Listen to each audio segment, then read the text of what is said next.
अस्सलाम वालेकुम स्टूडेंट्स। आज का हमारा टॉपिक है एक्सपर्ट सिस्टम। एक्सपर्ट सिस्टम जिस तरह आपको पता होगा कि आजकल जितना भी मॉडर्न दौर चल रहा है इसके अंदर ज़्यादा जो है वो आर्टिफिशियल इंटेलिजेंस का ज़्यादा रोल है। अगर आप रोबोटिक्स की बात करें, आप अपने विजन सिस्टम की बात करें, लर्निंग सिस्टम की बात करें, ये आप जो है न्यूरल नेटवर्क, इसके अंदर एक इम्पॉर्टेंट टॉपिक है। एक्सपर्ट सिस्टम है, नेचुरल लैंग्वेज प्रोसेसिंग है, वॉइस कमांड्स को कंट्रोल किया जाता है। तो ये जो जितनी भी सारी की सारी जो फील्ड्स हैं आपकी, ये सारी की सारी फील्ड्स जो हैं वो आर्टिफिशियल इंटेलिजेंस के साथ लिंक करती हैं। ठीक है, आप एक तरह का इनको सब डोमेन्स भी कह सकते हैं आर्टिफिशियल इंटेलिजेंस की। तो हमारा जो टॉपिक था वो क्या है? हमारा टॉपिक है एक्सपर्ट सिस्टम। तो हम इसमें से एक्सपर्ट सिस्टम को डिस्कस करना चाहते हैं। एक्सपर्ट सिस्टम क्या है? The expert systems are designed to solve real problems in a particular domain that normally would require a human expert. ठीक है, it can solve many types of problems, यानी ऐसे काम, ठीक है, जो आपको जिनको परफॉर्म करने के लिए एक ह्यूमन एक्सपर्ट की ज़रूरत पड़ती है, उन कामों को परफॉर्म करने के लिए हम क्या करते हैं? एक एक्सपर्ट सिस्टम, एक कंप्यूटर सिस्टम डिज़ाइन करते हैं जो कि हमारे प्रॉब्लम्स को रिजॉल्व करता है। Developing N expert system involve extracting relevant knowledge from human experts in the area of problem. सबसे पहले तो आपको चाहिए होता है कि उस फील्ड के से रिलेटेड पर्टिकुलर नॉलेज, जो कि आपकी उस प्रॉब्लम को सॉल्व करने के लिए वो ज़रूरी मालूमात, called domain expert. Domain expert जो होते हैं वो उस रेलिवेंट एरिया की इंफॉर्मेशन उनके पास होती है। फॉर एग्जांपल, आपने अगर एक जो है ड्रेसिंग, आपने स्टिचिंग से रिलेटेड कोई एक सिस्टम तैयार करना है, तो स्टिचिंग से रिलेटेड जो पर्सन होगा उसके पास स्टिचिंग के सारे टेक्निक्स जो हैं वो हमें उससे सीखने की ज़रूरत पड़ेगी। तो उससे वो इंफॉर्मेशन कलेक्ट करके हम उसके अकॉर्डिंग अपने सिस्टम को ट्रेन करवा सकते हैं। एक्सपर्ट सिस्टम के कुछ कंपोनेंट्स हैं। नंबर वन कंपोनेंट है, इसमें नॉलेज एक्विजिशन फैसिलिटी होनी चाहिए। ठीक है, कि जो भी इसको इनपुट दी जाए या जो भी इंफॉर्मेशन इसको मिले, वो उसके अकॉर्डिंग जो है वो आपको फैसिलिटी प्रोवाइड करे।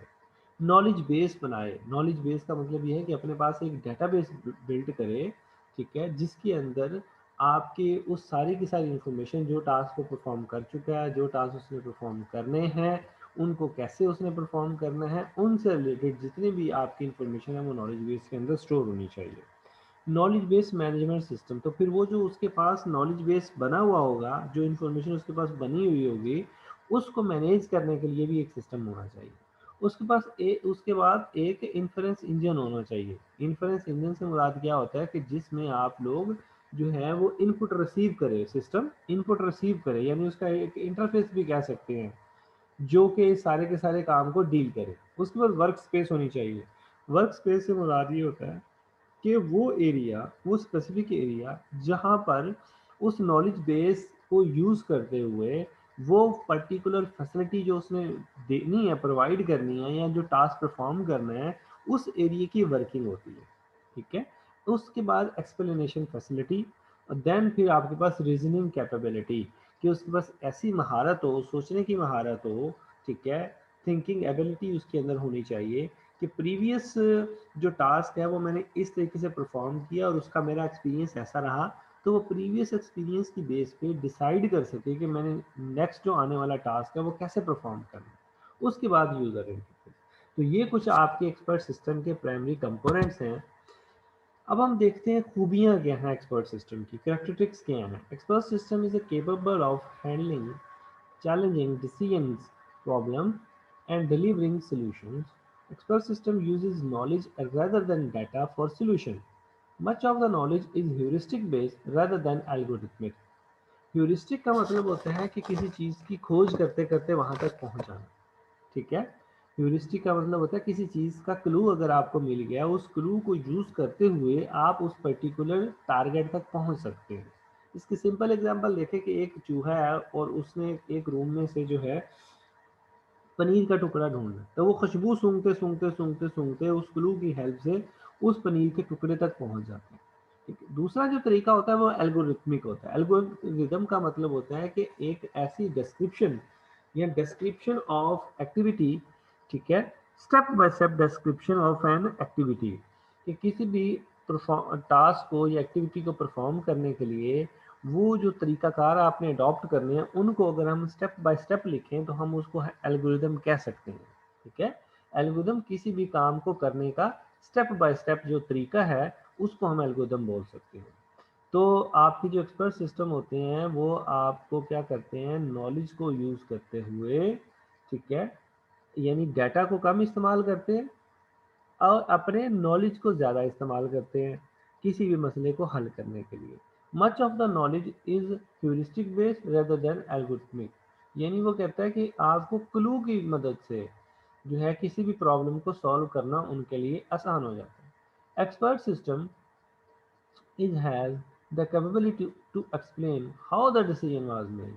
ठीक है, कि उसको पता है कि मैंने प्रीवियस टास्क कैसे परफॉर्म किया है, उसकी बेस पे अपने एक्सपीरियंस को मद्देनज़र रखते हुए उसे नेक्स्ट टारगेट को किस तरह से अचीव करना है, उसके पास इसकी इंफॉर्मेशन होनी चाहिए।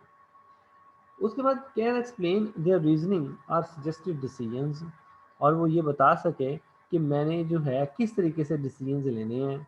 Display intelligent behaviour.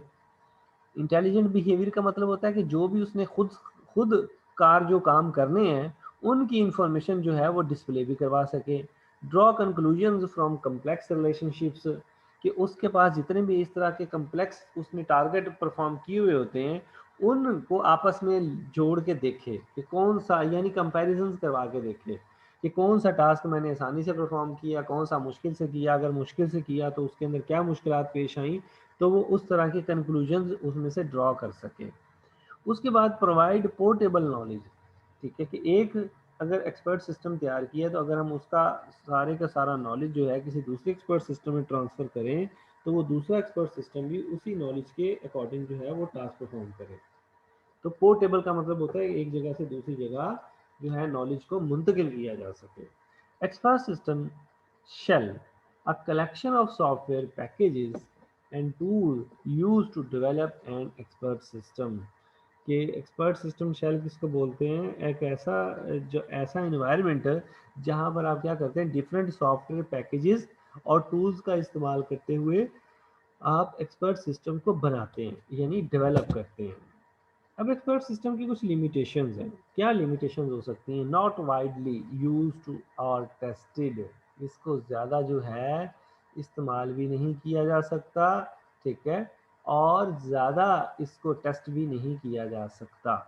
Limited to relatively narrow problem है, और ये किसी खास मकसद के लिए बनाया जाता है ये, ठीक है, खास मकसद किसी स्पेसिफिक प्रॉब्लम को सॉल्व करने के लिए होगा, कोई जेनेरिक नहीं होगा ये, ठीक है, कि हर तरह के मसले को जो है वही डील करे, ये जेनेरिक नहीं होगा, ठीक है, ये क्या होगा, स्पेसिफिक होगा।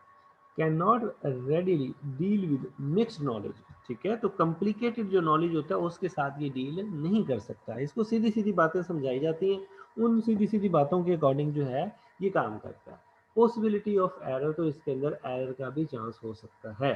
Can not refine on knowledge base, ये अपना खुद से नॉलेज बेस नहीं बनाता, बल्कि रिफाइन नहीं कर सकता, बल्कि इसको रिफाइन करने के लिए किसी एक्सपर्ट ह्यूमन की जरूरत पड़ती है। Difficult to maintain, expert system को मेंटेन करना डिफिकल्ट है। We have high development cost, इसको बनाने के लिए बहुत ज़्यादा खर्चा आता है। Raise legal and ethical concerns, बहुत सारे जो है वो इथिकल और आपके लीगल इश्यूज भी सामने आ जाते हैं। अब ये कर क्या सकता है, कैपेबिलिटीज़ क्या है एक्सपर्ट सिस्टम की? एक्सपर्ट सिस्टम जो है जी, सबसे पहला जो इसका काम है, ये क्या करता है, ये स्ट्रेटेजिक गोल सेटिंग करता है, यानी कि एक्सप्लोर करता है impact of strategic goals. Then plan करता है, उन प्लानिंग के अकॉर्डिंग जो है impact of plan on resources, कि मेरे रिसोर्सेज का क्या इम्पैक्ट पड़ेगा, उसको देखता है। Then integrate general design principle and manufacturing limitations, फिर इस चीज़ को सामने रखा जाता है। उसके बाद डिसीजन मेकिंग की जाती है। प्रोवाइड एडवाइस ऑन डिसीजन, कि जो मैंने स्ट्रेटेजिक गोल देखा, मुझे उसका पता चला, फिर मैंने अपने रिसोर्सेज का अंदाज़ा लगाया, रिसोर्सेज का अंदाज़ा लगाने के बाद मैंने एक प्लान, मैंने एक डिज़ाइन तैयार किया, ठीक है, उस डिज़ाइन को अब मैंने इम्प्लीमेंट कैसे करना है उसके लिए मुझे डिसीजन मेकिंग करनी पड़ेगी। डिसीजन मेकिंग के बाद फिर मैं क्या करूँगा, मॉनिटर करूँगा quality and assist in finding solutions. उसके बाद look for causes and suggest solutions, कि मुझे कौन कौन से मसाइल मैंने आइडेंटिफाई किए हैं और उन मसाइल का सॉल्यूशंस प्रोवाइड करना है। जो हमारे एक्सपर्ट सिस्टम के कंपोनेंट हैं उनमें सबसे पहले जी फजी लॉजिक है। फजी लॉजिक क्या होती है? Speciality research area in computer science that allows shades of grey का मतलब है black and white and does not require everything to be simply yes और नो और ट्रू और फॉल्स। यानी ऐसे लॉजिक्स, ठीक है, फजी लॉजिक्स का मतलब है ऐसी लॉजिक्स जिनके अंदर हम किसी भी मफरूजे को जो है ना तो सच समझ सकते हैं ना तो झूठ समझ सकते हैं। ठीक है, जब तक ना तो वो ट्रू होगा तो पता चलेगा, जब तक वो फॉल्स नहीं होगा हमें पता नहीं चलेगा। ठीक है, तो ऐसी जो है लॉजिक्स जिनकी मदद से हम किसी भी प्रॉब्लम को इन्वेस्टिगेट करते हैं कि ये दुरुस्त है या गलत है, ठीक है, ये ट्रू है या फॉल है, यस है या नो है। ठीक है, तो इस तरह की मैकेनिज्म को स्टडी करने के लिए कंप्यूटर साइंस के अंदर एक रिसर्च डोमेन है जिसका नाम फजी लॉजिक है, जिसकी मदद से हम डिफरेंट प्रॉब्लम्स को सॉल्व कर लेते हैं। उसके बाद है बैकवर्ड चेनिंग। बैकवर्ड चेनिंग, चेनिंग का मतलब देखें, एक एक जो प्रॉब्लम है या सोल्यूशन है वो दूसरे के साथ लिंक्ड है। ठीक है, a method of reasoning that starts with conclusions. ठीक है, कि आपका जो एक किसी भी मेथड को जो है, कोई भी मेथड है ना कि किसी काम को करने का, वो शुरू कहाँ से होगा? वो कंक्लूजन से शुरू होगा, यानी पिछला काम जहाँ पर ख़त्म किया वहाँ से वो काम शुरू होगा। And works backward to the supporting facts, और वो फिर कंक्लूजन से बैकवर्ड वो जाएगा आपके इंट्रोडक्शन की तरफ। ठीक है, कि उस काम के स्टार्ट की तरफ कैसे लेकर जाना है। मैंने आपसे जो रिसर्च पेपर शेयर किया था ना उसके अंदर ये सारी हेडिंग मैंने डिस्कस की थी, उम्मीद है कि आप लोगों ने वो पढ़ा होगा। तो कंक्लूजन से स्टार्ट किया जाएगा and works backward to the supporting facts. ठीक है, तो एक बैकवर्ड एक चेन बनाई जाएगी। ठीक है, फॉर एग्जांपल अगर z हमारा लास्ट स्टेप है तो हम z से बैकवर्ड a की तरफ जाएंगे कि पीछे हमने कौन कौन से टास्क परफॉर्म करके आए हैं, ये हमें करने पड़ेंगे। उसके बाद फॉरवर्ड चेनिंग, इसी तरह जो है ये फॉरवर्ड, वो बैकवर्ड चेनिंग है, ये फॉरवर्ड चेनिंग है, यानी सोल्यूशन से मसले की तरफ आना या मसले से सोल्यूशन की तरफ जाना। तो आप दोनों तरफ जो है वो मूव कर सकता है एक्सपर्ट सिस्टम। अब ये डायग्राम की मदद से हम समझते हैं कि देखिए सबसे पहले एक्सप्लेनेशन, ये हाँ आपके पास नॉलेज बेस होता है, ये जो डाटाबेस की शक्ल होती है ये नॉलेज, ये सिंबल जो है वो नॉलेज बेस के लिए यूज़ किया जाता है। अब ये जो ब्लू कलर का बॉक्स नजर आ रहा है ये आपको, ये आपके पास नॉलेज बेस एक्विजिशन फैसिलिटी है। एक्विजिशन के इससे जो चीज़ लेनी है या इंफॉर्मेशन या इसको शेयर करनी है, इसको देनी है, वो हम इस इंटरफेस के थ्रू करते हैं। उसके बाद ये वो इंटरफेस है जिसका ताल्लुक यूज़र के साथ होता है, और यूज़र कौन होता है? जो आम सिस्टम को इस्तेमाल करने वाला पर्सन होता है। ठीक है, तो यूज़र हम आम लोग होते हैं जो कि इस इंटरफेस को इस्तेमाल करते हुए इसके साथ लिंक करते हैं, और इसके साथ एक्सपर्ट्स जुड़े हुए होते हैं। ठीक है, एक्सपर्ट्स जुड़े हुए होते हैं जो कि अपनी एडवाइसेस के थ्रू जो है इस सिस्टम को जिन्होंने ट्रेन किया हुआ होता है। अब ये उसके बाद नॉलेज बेस्ड फैसिलिटी लिंक्ड होती है इंटरफेस इंजन के साथ, जो इसको हेल्प प्रोवाइड करता है किसी भी टास्क को परफॉर्म करने के लिए, और बताता है कि ये फैसिलिटी जो है वो रिक्वायर्ड होंगी इस टास्क को परफॉर्म करने के लिए। यानी यहाँ से इसने नॉलेज लिया, उसके मुताबिक अपने इंजन को रिक्वेस्ट फॉरवर्ड की, इंजन ने वो फैसिलिटी प्रोवाइड की, प्रॉब्लम सॉल्व करके इसको आपने रिपोर्ट की, इसने वापस इस इंटरफेस के थ्रू यूज़र को आउटपुट दे दी। ठीक है, फॉर एग्जांपल मैं जानना चाहता हूँ कि जो है सैमसंग के किसी मॉडल की प्राइस क्या है, तो मैं सिस्टम को ये रिक्वेस्ट देता हूँ। तो सिस्टम क्या करेगा? अपने नॉलेज बेस में जाके वो इंफॉर्मेशन को सर्च आउट करेगा। ठीक है, इंफॉर्मेशन को सर्च आउट करने के बाद प्राइस के टैग्स मुझे शो करवाएगा। ठीक है, प्राइस के टैग्स मुझे शो करवाएगा। वो एक्चुअल में जो यूज़र का जो क्वेश्चन होता है ना, उस क्वेश्चन के अकॉर्डिंग जो है उसके ऊपर काम करके उससे रेलिवेंट इंफॉर्मेशन निकाल के देते हैं computer. Rules for credit application. ठीक है, किसी भी क्रेडिट एप्लीकेशन के लिए अगर आपने एक्सपर्ट सिस्टम बनाना है यानी किसी बैंक के लिए, तो आप क्या करेंगे? सबसे पहले mortgage application for loan for 1 lakh rupees to 2 lakh rupees. अगर आपके पास कोई एप्लीकेशन आती है, सिस्टम को पास की जाती है 1 लाख से 2 लाख के लोन की, तो सिस्टम क्या करता है? सिस्टम का काम होगा सबसे पहले चेक करना। आपका जो एक्सपर्ट सिस्टम होगा, आपका एक्सपर्ट सिस्टम चेक करेगा if there are no previous credit problems, कि पहले तो कोई इस बंदे का कोई लोन नहीं है। अगर नहीं है देन चेक करेगा if month net income is greater than 4 multiplier monthly loan payment, जितनी इसकी मंथली पेमेंट बन रही है इसके लोन की, क्या इसकी जो मंथली इनकम है उससे 4 गुना ज़्यादा इनकम है इसकी या नहीं है।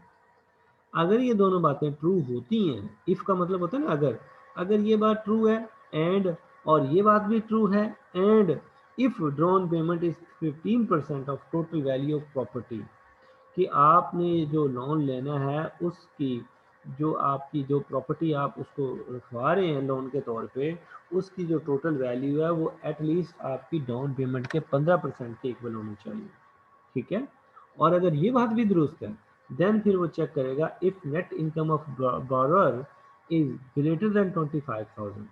ठीक है, कि जो बोरो कर रहा है, लोन ले रहा है, उसकी 25,000 से ज़्यादा इनकम होनी चाहिए। If employment is greater than 3 years, और जहाँ पर वो जॉब कर रहा है जिस कंपनी में, वहाँ पर उसकी जॉब की जो ड्यूरेशन है वो 3 साल से ज़्यादा होनी चाहिए।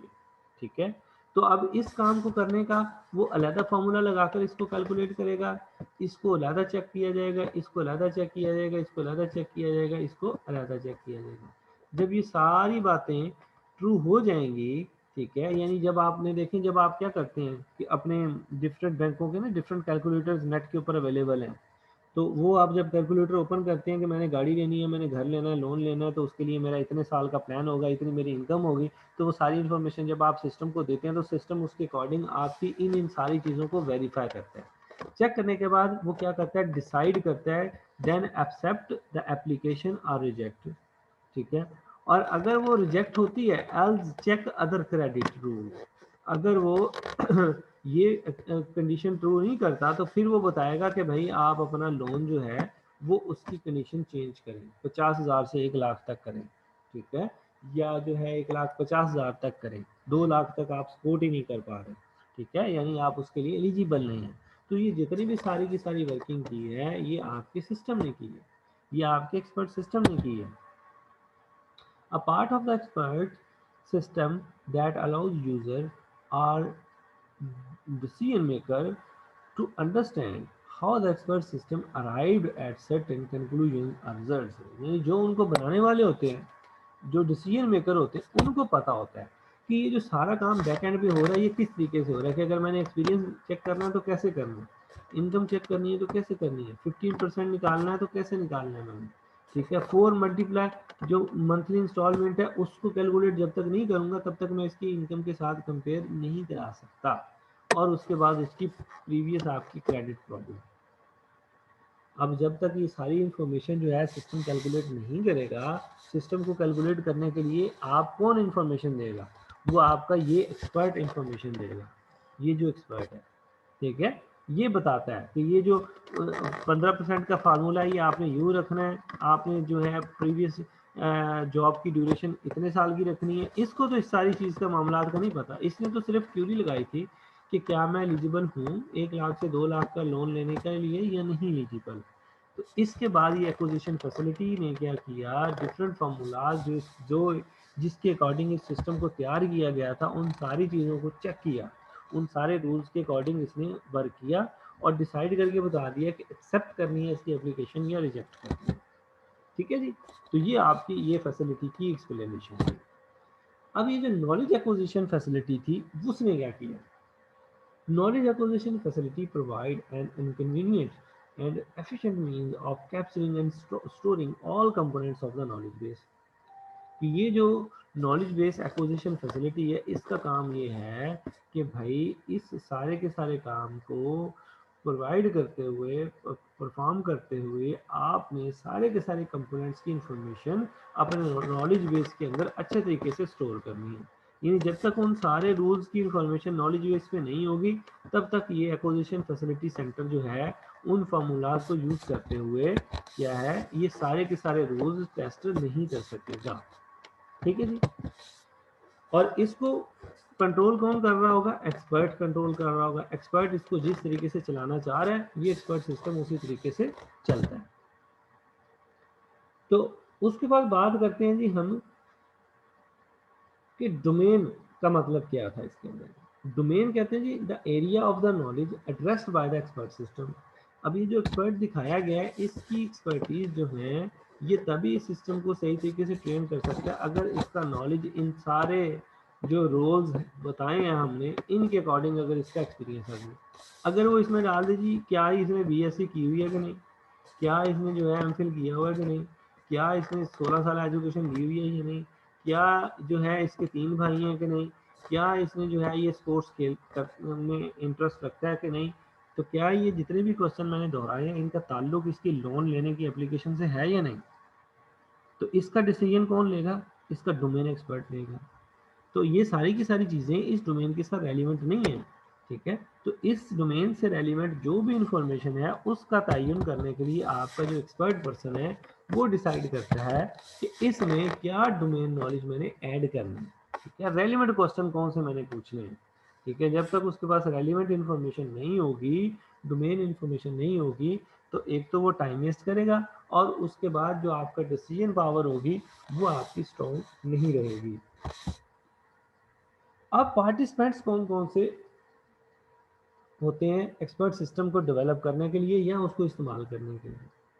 डोमेन एक्सपर्ट का मैंने अभी आपको बताया कि डोमेन एक्सपर्ट कौन होता है? द इंडिविजुअल और a group whose expertise and knowledge is captured for the use in expert system, जो एक्सपर्ट सिस्टम को इस्तेमाल कर सकते हैं और बना सकते हैं। उसके बाद नॉलेज यूजर, द इंडिविजुअल और group who uses and benefits from the expert system, जो इससे फायदे उठाता है। वो कौन है? जो इसको चलाता है, और ये वो है जो इससे फ़ायदे उठाता है। और नॉलेज इंजीनियर जो इसको डिज़ाइन करता है और जो इसको डेवलप करता है। डेवलप का मतलब होता है इसके बारे में कोडिंग करना, इसकी डिज़ाइनिंग करना, इसकी इम्प्लीमेंटेशन करना। ठीक है, और देन इसकी मेंटेनेंस करना। ठीक है, तो ये वो लोग हैं जिनको हम नॉलेज इंजीनियर बोलते हैं, और ये वो लोग हैं जो इस्तेमाल करते हैं, उनको हम नॉलेज यूज़र बोलते हैं, और ये वो लोग हैं जो इसको कंट्रोल करते हैं। ठीक है, ये वो लोग हैं जो इसको कंट्रोल करते हैं और इससे रेलिवेंट नॉलेज और इंफॉर्मेशन को कैप्चर करते हैं। ठीक है जी। तो ये 3 तरह के जो पार्टिसिपेंट्स हमने डिस्कस किए, ये इसके डेवलपमेंट और इसके इस्तेमाल में जो है वो बेहतरीन किरदार अदा करते हैं। ये डोमेन एक्सपर्ट की बात की हमने, नॉलेज इंजीनियर की बात की हमने, और नॉलेज यूज़र की बात की हमने। ठीक है, तो नॉलेज यूज़र, नॉलेज इंजीनियर और डोमेन एक्सपर्ट जो है वो हमारे 3 ऐसे लोग हैं। ठीक है, जो क्या हैं? आपके पार्टिसिपेंट्स हैं एक्सपर्ट सिस्टम के डेवलप करने के दौरान। ठीक है, उसके बाद बात करते हैं कि evolution of the expert system software. अच्छा, एक बात यहाँ रह गई कि ये मेंटेनेंस का मतलब है कि अगर इसमें कोई ख़राबी वगैरह आती है या इसमें कोई चीज़ अपडेट करनी है, तो अपडेट करने के लिए भी नॉलेज इंजीनियर की ज़रूरत पड़ती है, जिस तरह सॉफ्टवेयर इंजीनियर होता है। तो ये नॉलेज इंजीनियर भी एक किस्म का सॉफ्टवेयर इंजीनियर है, जो कि चीज़ों को डिज़ाइन करता है, डेवलप करता है और इम्प्लीमेंट करता है और फिर उनको मेनटेन करता है। अच्छा, अब हम बात करते हैं evolution of expert system software की। तो एक्सपर्ट सिस्टम शेल की डेफिनेशन हमने पहले देखी थी, जो कि वो इन्वायरमेंट था जिस इन्वायरमेंट के अंदर हम चीज़ों को डिज़ाइन कर रहे थे, यानी वो पैकेजेस, वो टूल्स जो हमारी हेल्प कर रहे थे एक्सपर्ट सिस्टम को डिज़ाइन करने में, डेवलप करने में, इम्प्लीमेंट करने में और मेंटेन करने में, उनको हम कहते हैं एक्सपर्ट सिस्टम शेल्स। ठीक है, तो चीज़ें जितनी मुश्किल होती जाएंगी, उनको इस्तेमाल करना भी उतना ही मुश्किल होता जाएगा। ठीक है, यानी पहले चीज़ें बहुत ज़्यादा सिंपल थी, फिर आहिस्ता आहिस्ता कॉम्प्लिकेटेड होती गई, आहिस्ता आहिस्ता कॉम्प्लिकेटेड होती गई। जिस तरह जितना एक्सपर्ट सिस्टम आपका जो है ह्यूज होता जाएगा, उतनी ही उसके अंदर कॉम्प्लिकेशंस बढ़ती जाएंगी। पहले ट्रेडिशनल प्रोग्रामिंग लैंग्वेजेस इस्तेमाल की जाती थी इनको बनाने के लिए 1980 के अंदर, फिर 1980s के बाद 80 से 90 की दहाई के अंदर फिर क्या हुआ, special and fourth generation languages का इस्तेमाल किया गया। उसके बाद 1990 की दहाई में एक्सपर्ट सिस्टम शेल बनाए गए, यानी ढेर सारे पैकेजेस आपके, टूल्स आपके आ गए, जिनकी मदद से आप एक्सपर्ट सिस्टम को डेवलप कर सकते थे। तो जितना जितना ये इंक्रीज होता जा रहा है, आपकी एडवांसमेंट आती जा रही है, इनको चलाना, इस्तेमाल करना, बनाना मुश्किल होता जा रहा है। अच्छा, तो उसके बाद limitation of expert system, not widely use tested, हम डिस्कस कर चुके हैं। एरर्स की भी आ सकते हैं, can not readily deal with आपका जो है डील नहीं कर सकता मिक्स तरह के नॉलेज के साथ, can not refine on knowledge base, difficult to maintain, may have high development cost, या आपके raise legal and ethical concern. तो हम ये सारे जो है लिमिटेशंस को हम पहले डिस्कस कर चुके हैं। When to develop an expert system, कब डेवलप किया जाता है? The problem can not be specified in terms of a well defined algorithm. ठीक है, the problem can not be specified in terms of the well defined algorithm, यानी किसी भी मसले का हल हम एल्गोरिदम की फॉर्म में जो है नहीं निकाल सकते। The problem require consistency and standardization. तो प्रॉब्लम जो है वो क्या चाह रही होती है? कंसिस्टेंसी चाह रही होती है। ठीक है, स्टैंडर्डाइजेशन रिक्वायर्ड होती है। द डोमेन और प्रॉब्लम एरिया इज नैरो और लिमिटेड होना चाहिए, आपका वास्ट नहीं होना चाहिए, जेनेरिक नहीं होना चाहिए। ठीक है, उसके बाद when the task is hazardous, यानी जब आपके टास्क इतने ज़्यादा जो है वो कॉम्प्लिकेटेड हों कि उसके अंदर डिफरेंट हर्डल्स आने का जो है आपको अंदेशा हो, तब आप एक्सपर्ट सिस्टम डेवलप करें। There is security of expert in the area. ठीक है, the problem involve complex logic और लार्ज नंबर ऑफ रूल्स। जब इस तरह की सिचुएशन हो आपके पास कि लॉजिक्स आपकी बहुत ज़्यादा कम्प्लेक्स हो, लार्ज हो, नंबर ऑफ रूल्स बहुत ज़्यादा हो, तो आपको बार बार जो है एक, अब देखो एक बैंक के अंदर अगर आप जाते हैं, आप कहते हैं मैंने लोन लिया, तो अगर सारी की सारी आपसे इन्फॉर्मेशन लेके मैनुअली कैलकुलेटर लेके बैठ के कैलकुलेशन शुरू कर दे, तो वो तो फिर एक दिन में एक कस्टमर या दो कस्टमर्स को ही डील करेगा। ठीक है, लेकिन अगर वो उसने एक्सपर्ट सिस्टम डिज़ाइन करवाया हुआ है, तो वो सिर्फ आपकी इन्फॉर्मेशन पुट करेगा, लोन की रेंज पुट करेगा, और आपकी बेसिक इन्फॉर्मेशन पुट करने के बाद डिसाइड कर लेगा कि आप लोन के लिए जो है वो एलिजिबल भी हैं या नहीं। ठीक है, तो ये एक्सपर्ट सिस्टम के फायदे हैं। Human experts have successfully solved similar problems. अब इसके फायदे क्या? It has decision quality increase करता है, it reduce the cost of consulting expert, जिसकी मैंने अभी बात की कि आप कम वक्त में ज़्यादा कस्टमर्स को हैंडल कर सकते हैं। It provides quick and efficient solutions to problems in narrow area of specialization. It offers high reliability of expert suggestions और डिसीजंस। तो इसमें एरर रेट जो है वो होता है, लेकिन इतना ज़्यादा नहीं होता। It gathers scarce expertise and uses it efficiently. तो ये उनको अच्छे तरीके से इस्तेमाल कर सकते हैं। It can tackle very complex problem that are difficult for human. ठीक है, उनके लिए जो मुश्किल है ये उसको बड़ी आसानी से हल कर लेता है। It can work on standard computer hardware. It can not only give solutions but also the decision, logic and how the solution was arrived। ठीक है, तो इसको मालूम होता है, ठीक है, ये जानता होता है कि किस तरीके से जो है मैंने डिसीजन लेने हैं। अब इसकी लिमिटेशंस क्या थी? द नॉलेज बेस में नॉट बी कंप्लीट। ठीक है, वो ज़्यादा कंप्लीट नहीं होता, कभी उसके अंदर कोई ना कुछ खामी रह जाती है। इस problem is different hence the solution for a human expert to may be different. अगर प्रॉब्लम डिफरेंट है तो सॉल्यूशन भी डिफरेंट होगा। Expensive to build and maintain, इसको बनाना और मेंटेन करना मुश्किल है। Takes long time to develop and fine tune expert system. Large expert system is difficult to build and maintain. ठीक है जी, आज का लेक्चर फिर हम यहाँ पर ख़त्म करते हैं जी। ओके बच्चों, अल्लाह हाफिज़।